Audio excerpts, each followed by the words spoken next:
Volkswagen just unveiled the latest version of their electric hot hatch.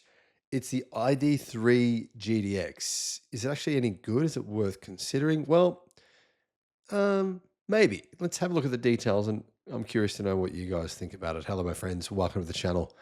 I'm Sam Evans. You're watching the Electric Viking. Great to have you with us.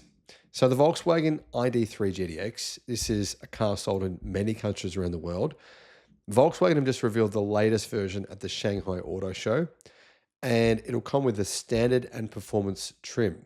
I'm not sure if it's going to be the same everywhere, but it actually comes with 20-inch 5-spoke rims, which is relatively big for a hatch. And it has an interesting dynamic chassis control system where the electronically controlled shock absorbers can react to road conditions and the driving situation in milliseconds and automatically adjust the damping characteristics. Well, that's what Volkswagen says anyway.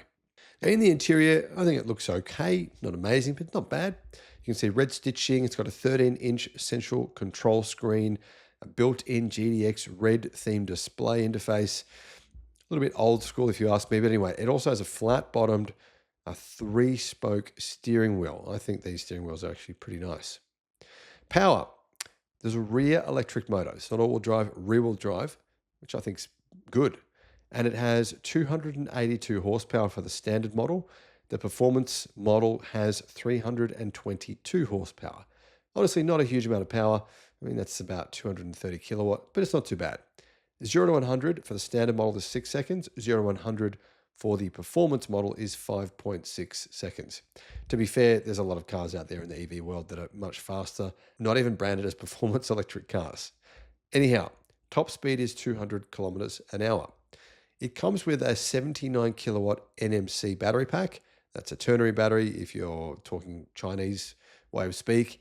And it gives the car actually gets a pretty good range, 604 kilometers of WLTP range. So yeah, I mean, that's actually a really good amount of range for a performance vehicle. In fact, I think it's more range than the Volkswagen Golf GTI, the petrol gasoline version. In comparison, the Volkswagen ID.3, the standard model, has a lot less power, has about half the power.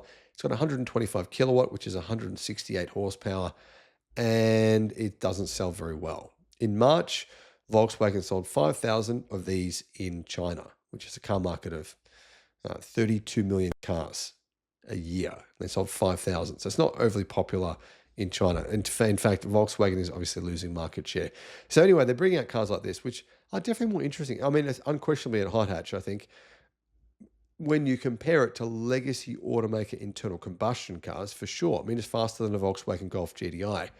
But if you compare it to performance cars and non-performance cars from some other brands, it's not really all that quick.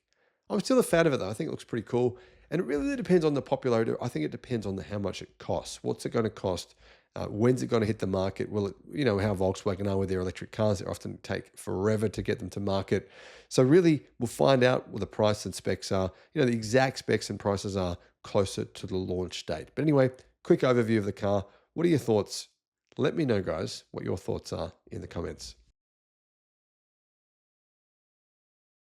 Peter Dutton, the leader of the Liberal Party here in Australia. There's about to be an election. He's on the side that is hoping to get elected. You could kind of say that the side of politics he's on is basically like the Republicans, Donald Trump in the United States.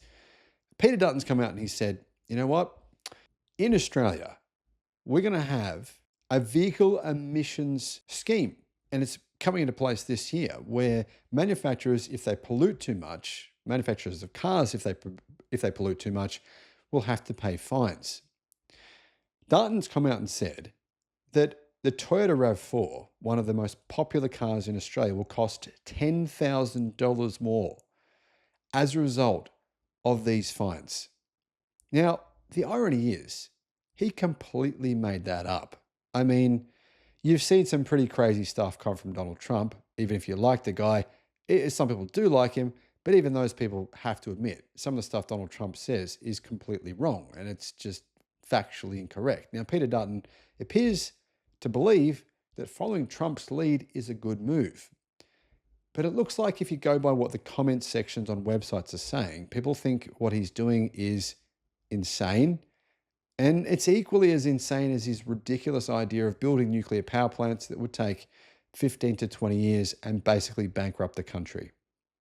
He's planning to kill the new vehicle emissions penalties, saying it will save Australians millions of dollars, which is ridiculous. Hello, my friends. Welcome to the channel. I'm Sam Evans. You're watching the Electric Viking. Great to have you with us.